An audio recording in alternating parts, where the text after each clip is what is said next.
When the upper floors started dropping on top of each other, it almost was like a giant jackhammer. And the concrete slabs ended up turning into like a very, very fine powder.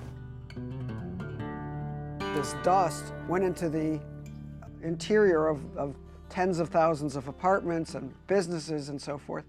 And we started to think about, well, what could possibly be in the dust? The cement particles. Gypsum, sheetrock. There was 50,000 computers in the World Trade Center. Every computer monitor has several pounds of lead. Up to 90% fiberglass. Isocyanates and tetrachloroethane. Polynuclear aromatic hydrocarbons. The pH level was very alkaline, worse than ammonia. Benzene 40 times the occupational limit. Mercury, cadmium. Silica, as well as asbestos. Asbestos. I mean, 5,000 tons of asbestos were sprayed on the first 40 stories of one of the towers. And the top 70 stories pancaked down faster and faster until they hit the bottom 40 stories, exploding the asbestos. For asbestos, there's no level of exposure that you can have which is safe, in which you will not develop cancer. I headed to Lower Manhattan to meet Joel Kupferman, a lawyer for the Firemen's Union. I was caught off of New York on 9/11. It took me 3 days to get back to my neighborhood. When I first came out of the subway, I noticed a lot of people were coughing. I saw 1 or 2 people spit up blood, and I knew there was a problem here, despite what I heard on the radio and saw in the newspapers. Joel told me that the Environmental Protection Agency is supposed to take charge in the aftermath of a terrorist attack. In the week following 9/11, the EPA put out 3 press releases. Each one contained words and phrases like reassuring and the air is safe to breathe. I don't know what air sampling they did, but they weren't where I was. Every time you questioned it, you kept being told, well, the EPA is telling us the air's okay, it's within acceptable limits. And the administrator of the EPA started within a couple of days after 9/11 announcing that the air was safe to breathe and the water to drink before there was any test data to show the truth or falsity of that statement. And she continued saying it well after there was plenty of test data that showed that it wasn't true. Here's what's at stake.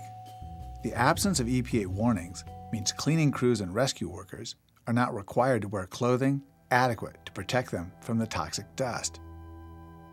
Cleanup standards for offices and apartments are lax. The potentially affected population of workers and residents is over 200,000 people.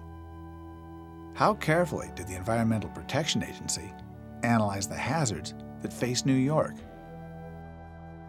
EPA at that time was only using common light microscopes. They were not using electron microscopes. In high school science labs, students use light microscopes to look at little creatures. Try using the fine adjustment knob. But to see very tiny particles, like the pulverized dust of 9/11, electron microscopes are the way to go. Hundreds of times more powerful than the light microscopes. EPA asbestos investigators with electron microscopes were in the Rockies on 9/11. Christy Whitman had paid a visit to them just the week before in Libby, Montana. They offered to come to New York immediately. There was a large conference call September 12th, and they said, okay, we're ready to go. It was very abusive, obscene language in the refusal by Region 2 out of New York City, directed towards investigators in Region 8. The building over here on the left is the EPA building. And significant is this building was closed for a while. And there was a whole controversy over how that building was cleaned up and why they cleaned it up. They were contaminated by these explosions. Did EPA call in OSHA with its out-of-date visual microscopes? And if OSHA okayed the building, say, fine, OSHA's cleared us, let's go back to work? No, they did nothing of the kind. They brought in a team of top people with modern electron microscopes, and they scrubbed that building and tested it with electron microscopes until they knew it was safe for them. They then turned to every other office building in New York City and said, these electron microscopes are only for us, not for you. For the rest of New York City, EPA was only testing the dust using the light microscope, not finding things, and thus telling people, no problem. EPA knew. The EPA did not give the people of New York complete information. It was surely not telling all of the truth. It had put together press releases that were more informative than those that it ultimately released.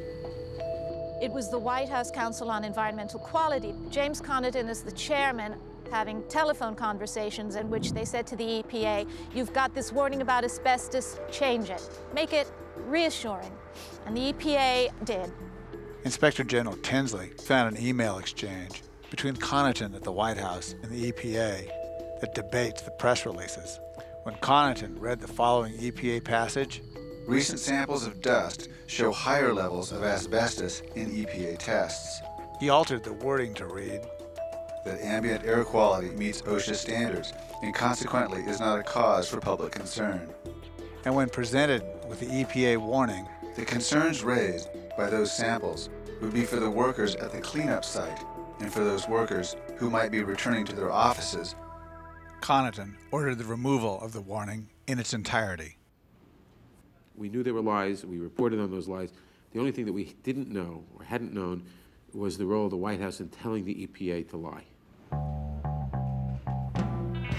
Connaughton had only been on the job for 3 months, but he was a veteran when it came to the EPA.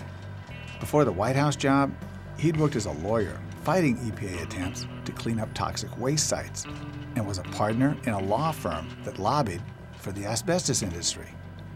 One of his clients, General Electric, actually leads the U.S. in the creation of toxic Superfund sites.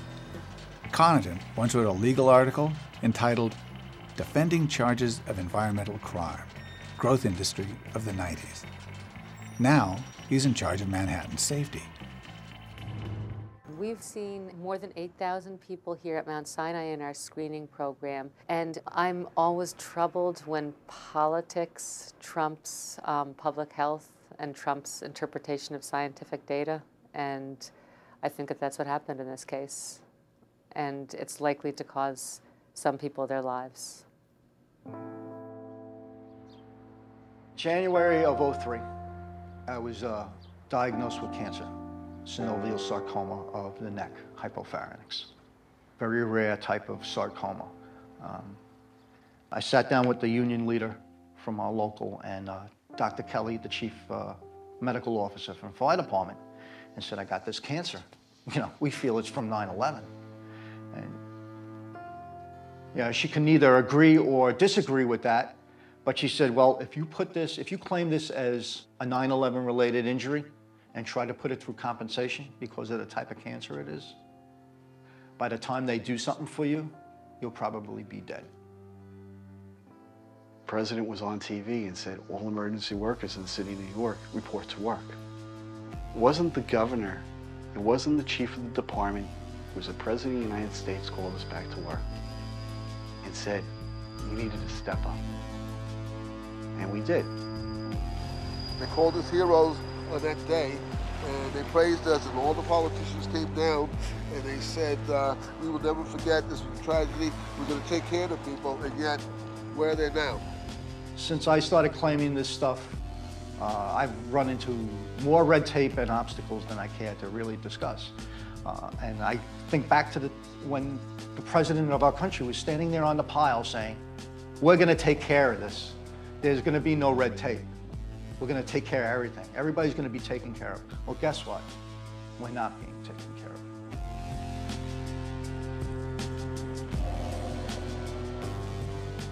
This is a public health tragedy, and it could have been prevented. And that thousands of people who were heroes, have become martyrs.